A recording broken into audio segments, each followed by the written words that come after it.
నమస్తే, welcome to Leo. మనతో ఉన్నారు పొలిటికల్ అనలిస్ట్ అంకమరావు గారు. సార్ నమస్తే.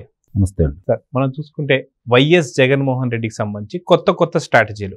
మిథున్ రెడ్డి అరెస్ట్ అయిన తర్వాత వైసీపీలో భారీ కలకలం మనం చూస్తూ వస్తున్నాం. దాదాపు ఒక 6 మంది ఎమ్మెల్యేలు జంప్ అవుతున్నారని చెప్పి, అది కాక రేపో మాపో జగన్ని కూడా సిట్ అధికారులు పిలుస్తారు, అరెస్ట్ చేస్తారని చెప్పి, ఒక్కసారి అరెస్ట్ అయితే ఖచ్చితంగా 10 ఏళ్ళు బయటికి రాడని చెప్పి వాళ్ళ సొంత మనిషి అయినటువంటి ఒక ఉండవల్లి అరుణ్ కుమార్ కూడా చెప్పడం. ఇప్పుడు మళ్ళీ పాత ఫోటోలు, తండ్రి ఫోటోలు కావచ్చు, తండ్రి వీడియోలు కావచ్చు, దీనికంటూ ఒక టీం పెట్టడం. సో మొత్తానికి ఈ స్ట్రాటజీని ఎలా చూడాలి అంటే ఏం చెప్తారు సార్? జగన్మోహన్ రెడ్డికి సంబంధించి వైఎస్ఆర్సీపీ పార్టీ వాళ్ళకి శరాఘాతంలో తగిలింది ఏదన్నా ఉంది అంటే మిథున్ రెడ్డిని అదుపులో తీసుకోవటం. వాళ్ళు చాలా ఆశలు పెట్టుకున్నారు. మిథున్ రెడ్డిని అదుపులో తీసుకోరు, పెద్దిరెడ్డి రామచంద్రారెడ్డిని అదుపులో తీసుకోరు, సజ్జల రామకృష్ణారెడ్డిని అదుపులో తీసుకోరు, జగన్మోహన్ రెడ్డిని అదుపులో తీసుకోరు, చెవిరెడ్డి భాస్కర్ రెడ్డిని కూడా అదుపులో తీసుకోరు అని చెప్పి భావించారు. చెవిరెడ్డి భాస్కర్ రెడ్డిని అదుపులో తీసుకున్న తర్వాత ఒక రకమైనటువంటి భయం వాళ్ళలో మొదలైంది. అది ఈరోజు మిథున్ రెడ్డిని అదుపులో తీసుకోవడంలోనే పరాకాష్ఠకి వెళ్ళిపోయింది. కాబట్టి కానీ వాళ్ళ శ్రేణులు బజారుకి వచ్చి స్పందించే విధానం కూడా వాళ్ళని కొంచెం నిరాశ నిస్పృహలతో నెట్టేస్తూ ఉంది. భారీ స్థాయిలో వాళ్ళు ఏదో హడావుడి చేయాలనుకున్నారు, కానీ ఆ స్పందన అయితే ప్రజల్లో కనిపించట్లా, వాళ్ళ కార్యకర్తల్లో కూడా కనిపించట్లేదు. మరి ఈ పరిస్థితుల్లో ఏం చేయాలి వాళ్ళు? ఇవాళ ఉన్న పరిస్థితుల్లో ఇక మీరన్నట్టు రేపో ఎల్లుండో తదుపరి విజయసాయిరెడ్డి, ఆ తదుపరి జగన్మోహన్ రెడ్డి. ఇక్కడ గమనించుకోండి, ముందు విజయసాయిరెడ్డిని అదుపులో తీసుకుంటారు, ఆ తర్వాత జగన్మోహన్ రెడ్డికి తాకీదులు పంపిస్తారు. ఆ తాకీదులు పంపించే క్రమంలో సరైన సమాధానం ఇటు అక్కడి నుంచి రాదు కాబట్టి 1-2 పర్యాయాలు చూసుకున్న తర్వాత అతను కూడా అదుపులో తీసుకుంటారు. ఇది కూడా నాకు తెలిసినంత వరకు ఆగస్టు 15 లోపే ఈ కార్యక్రమాలన్నీ పూర్తవుతాయి అని అయితే నేను భావిస్తున్నా.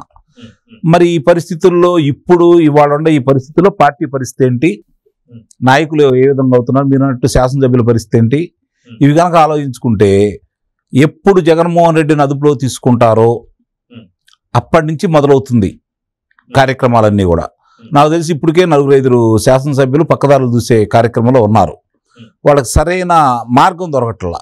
ఎందుకంటే అవతల పార్టీల వాళ్ళు ఎవరు తలుపులు తెరిచి సిద్ధంగా లేరు. మీరు రండి, మేము స్వాగతిస్తున్నాం అంటానికి అవతల వాళ్ళు సిద్ధంగా లేరు. నిజంగా కనుక వీళ్ళు తలుపులు తెరిచి ఉంటే ఈ పాటికి జగన్మోహన్ రెడ్డితో పాటు ఒక 3 మిగిలేవాళ్ళు, మిగిలిన వాళ్ళందరూ పలాయనం చిత్తగించేవాళ్ళు. ఇప్పుడు జగన్మోహన్ రెడ్డికి ఉన్నటువంటి భయం ఏంది అంటే, జగన్మోహన్ రెడ్డికి కానీ మిగిలిన నాయకులకు కానీ ఆ పార్టీలో వేరే పార్టీలోకి వెళ్ళాలంటే వాళ్ళు స్వాగతించట్లేదు. ఈ పార్టీ కనుమరుగయ్యే పరిస్థితి. మన రాజకీయ భవిష్యత్తు ఏందనే బెంగ ఈరోజు వాళ్ళల్లో చాలా స్పష్టంగా కనపడతా ఉంది. పెద్దిరెడ్డి రామచంద్రారెడ్డి గారిని కనుక చూసుకుంటా ఉంటే గతంలో ఉన్నటువంటి గాంభీర్యం కానీ, ఆ లెక్కలేనితనం కానీ, పోయినసారి అన్నాడు కదా నేను ఇక్కడే ఉంటాను, చంద్రబాబు నాయుడు ఎవరు వస్తారో రండి, నన్ను అదుపులో తీసుకుంటారో చూద్దాం అని చెప్పి మాట్లాడారు కదా. ఆ మాటలు ఈరోజు ఆ గాంభీర్యత అయితే కనిపించట్లా. అంటే ప్రతి వాళ్ళలోనూ ఒక రకమైనటువంటి భయం అనేది మొదలైందనేది చాలా స్పష్టంగా అర్థమైపోతా ఉంది ఇక్కడ. ఎందుకంటే ఇదే 2019 నుంచి 2024 వరకు వైఎస్ఆర్సీపీ పరిపాలనలో ఒకే ఒక వ్యక్తి తప్ప మిగిలిన వాళ్ళు ఎవరు కూడా వాళ్ళ దాడులకి భయపడలేదు, బెదిరిపోలేదు, పారిపోలేదు. గమనించుకోండి, వాళ్ళు ఎదురొడ్డి నిలబడ్డారు, కారాగారంలోకి వెళ్ళారు, న్యాయస్థానంలో పోరాడారు, వాళ్ళు బయటకు వచ్చారు. వాళ్ళ మీద ఆధారాలు చూపించడంలో విఫలం చెందింది వైఎస్ఆర్సీపీ పార్టీ. ఆ రోజు అధికారంలో ఉండి కూడా 5 సంవత్సరాలు ఎవరి మీద కూడా ఎలాంటి నేరానికి సంబంధించింది వాళ్ళైతే నోరు తెరిచి అభియోగాలు మోపారే తప్ప ఎవరి మీద కూడా వాళ్ళు నిరూపించలేకపోయారు. కానీ ఈరోజు పరిస్థితి వేరు. నాయకులు పారిపోతున్నారు, పారిపోయిన వాళ్ళని పుట్టుకొస్తున్నారు. గమనించుకోండి, పిన్నెల్లి రామకృష్ణారెడ్డి వాళ్ళ తమ్ముడు వెంకటరామరెడ్డి మే 13 ఎన్నికలైతే 14 కానించి పిన్నెల్లి వెంకటరామరెడ్డి ఎక్కడ ఉన్నాడో కూడా తెలియదు ఇప్పటి వరకు. అతను పరారీలో ఉన్నాడు. పిన్నెల్లి రామకృష్ణారెడ్డి పరారీలో ఉన్నాడు. తర్వాత న్యాయస్థానం వెలుసుబాటు రాకపోతే వచ్చి లొంగిపోవడం కూడా జరిగింది. అలాగే కాకాన గోవర్ధన్ రెడ్డి అతను అట్లనే పరారీలో ఉన్నాడు. తర్వాత వీళ్ళు వెళ్ళి పట్టుకొచ్చారు. ఎక్కడో ప్రకృతి వైద్యశాలలో అతను కూర్చొని ఏదో చేపిస్తూ ఉంటే వెళ్ళి అక్కడి నుంచి కూడా పట్టుకొని వచ్చారు. మరి నిన్నగాక మనం చూస్తూ ఉంటే వేరంగం వేసి వేర పలుకులు బలిపి రఫా ఇంట్రా ఎన్నాలని మాట్లాడతారు. చీకట్లో కన్నుగొట్టండి, పక్కాడి తెలియకుండా చేయండి, రేపు పొద్దున మీరే చేసేసి తెల్లారి పొద్దున ఇంటికి వెళ్ళేసి పరామర్శ చేయండి, ఏమీ తెలియనట్టు అని చెప్పని మాట్లాడి రెచ్చగొట్టి హడావుడి చేసి నేను ఇక్కడే ఉంటాను, ఏం చేసుకున్న వ్యక్తి ఈరోజు కనపడకుండా తిరుగుతున్నాడు. అంటే వీళ్ళు బేరాలు మరగడానికి మాత్రమే పనికొస్తారే తప్ప కార్యరంగంలో దిగి తన శ్రేణులకు రక్షణగా నిలబడి పోరాటం చేసే వ్యక్తులు ఎవరూ లేరు ఈ పార్టీలో. ఇప్పుడు స్పష్టంగా అర్థమైపోతా ఉంది. ఇంతమంది ఈరోజు ఎక్కడెక్కడ ఉన్నారో అందరూ చూశారు. దేవినేని అవినాష్ కావచ్చు, తలసిల రఘురామ్ కావచ్చు, నందిగం సురేష్ కావచ్చు, మిగిలిన వాళ్ళందరూ కూడా ఏ విధంగా పారిపోవడానికి ప్రయత్నించారో స్పష్టంగా అర్థమైపోతానే ఉంది. వాళ్ళకి న్యాయస్థానాలు విలుసుబాటు ఇచ్చేంత వరకు కూడా వాళ్ళు ప్రజాక్షేత్రంలో కనపడలా. ప్రజాక్షేత్రంలోకి వచ్చిన తర్వాత న్యాయస్థానం విలుసుబాటు ఇచ్చింది కాబట్టి కొంతమంది బేరాలు పలికారు. అట్లాంటి వాడే పేరు నాని. ఈరోజు అతని పరిస్థితి ఏంటో అగమయగోచరంగా తయారైంది. ఇప్పుడు జగన్మోహన్ రెడ్డి పరిస్థితి ఏంటి? జగన్మోహన్ రెడ్డికి ఈరోజు జరుగుతున్న పరిణామాలన్నీ ఇంకోటి ఏంటంటే ఇక్కడ ఇంకా వీళ్ళు ఇట్లా ఉన్నారు అంటే జగన్మోహన్ రెడ్డి కారణం ఏంటంటే ఇంకోటి చెప్తే వినడు. వెళ్ళి అతని దగ్గర వాస్తవాలు చెప్పే ధైర్యం అంటూ ఎవరికీ లేవు. అతను చెప్పింది మాత్రమే కింద వినాల. అందువల్ల ఇప్పటికి కూడా అతను నాకు తెలిసి తల్లికి వందనం ఇవ్వట్లేదనే భావంలో ఉన్నాడు. అలాగే వాలంటీర్ లేరు కాబట్టి సామాజిక భద్రతకు సంబంధించినటువంటి డబ్బులు ఇంకా అందరు చేయట్లేదనే భావంలోనే ఉన్నాడు అతను. గమనించుకోండి మీరు. అంటే అదే భావంలో అతను కొనసాగుతూ ఉన్నాడు. దీపం పథకం అమలవుతున్న విషయం కూడా అతనికి తెలుస్తుందనేది నేనైతే భావించను. ఎందుకంటే వార్తలు చూడడు, ఇంకోటి చెప్పేది వినడు. అతను చెప్పింది మాత్రమే చెయ్యాలి. కాబట్టి ఈ క్రమంలో అతనికి ఏం జరుగుతుంది అనేది, క్షేత్రస్థాయిలో ఏం జరుగుతుందో అతనికి తెలియదు. క్షేత్రస్థాయికి వెళ్ళి కార్యకర్తలను సముదాయించి వాళ్ళతోటి మాట్లాడే ధైర్యం ఆ నాయకుడికి లేదు. ఎందుకంటే ఆయన 3 పర్యాయాలు 3 పిలుపులు ఇచ్చాడు. ఒకటి నిరుద్యోగుల గురించి, ఒకటి రైతుల గురించి. కానీ ఆ రెండింటి కూడా తూతు మంత్రంగా చేశారే తప్ప ఎక్కడ కూడా నాయకులు పూర్తిగా పాల్గొనలేదు. దాని గురించి పూర్తిగా ప్రజల్లో కూడా తీసుకెళ్ళలేదు. ఇప్పుడు ఇంటింటికి వెళ్ళి చంద్రబాబు నాయుడు గారిని వెనక్కి విలిపించండి, ఆయన ఇచ్చిన హామీలను ప్రశ్నించండి అని చెప్పని వాళ్ళని 5 వారాలు సమయం ఇచ్చాడు. కానీ ఒకళ్ళిద్దరు తూతు మంత్రంగా ఎక్కడన్నా చేస్తున్నారే తప్ప దాన్ని ఒక దీక్షగా పూని ఎవరూ చేయట్లేదు. మరి ఈ విషయాలు కూడా అతనికి తెలియవు, ఎందుకంటే చెప్పేవాళ్ళు లేరు. నేను చెప్పాను కాబట్టి వాళ్ళు చేస్తున్నారు అనుకుంటాడే తప్ప అతను పర్యవేక్షించడు, చెప్పేవాడు కూడా ఉంటారని అయితే నేను భావించను. ఇప్పుడు పరిస్థితి ఏంటి? మాట్లాడితే కక్ష సాధింపు చర్య. వాడు మాట్లాడుతున్నదే కదా. నిజంగా కక్ష సాధింపు చర్య కనుక ఈ ప్రభుత్వం తీసుకొని ఉన్నట్టయితే అధికారంలోకి వచ్చిన 2వ రోజు నుంచే వేట మొదలు పెట్టేది కదా. కానీ ఇంతవరకు అభియోగాలు ఉండి, ఆధారాలు ఉండి, అభియోగాలకు తగ్గ ఆధారాలు ఉండవాళ్ళని మాత్రమే అదుపులో తీసుకుంటున్నారు. న్యాయస్థానాలు కూడా వెలుసుబాటు ఇవ్వట్లేదు. అంటే అన్ని ఆధారాలని వాళ్ళు పూర్తిగా సేకరించి న్యాయస్థానం ముందు పొందుపరుస్తున్నారు. కాబట్టి న్యాయస్థానం కూడా అవన్నీ కూడా పరీక్షించిన తర్వాత వీళ్ళు దోషులు అనే భావంతో వాళ్ళకి వెలుసుబాటు ఇవ్వట్లేదు. ఇది గమనించుకోండి. అట్లా చేసుకుంటూ వస్తున్నారు వాళ్ళు. మరి మిగిలిన వాళ్ళని ఇప్పుడు లేకపోతే మద్యం కుంభకోణం తప్ప మిగిలిన విషయాలు ఎందుకు జగన్మోహన్ రెడ్డి జోలికి వెళ్తలేదు?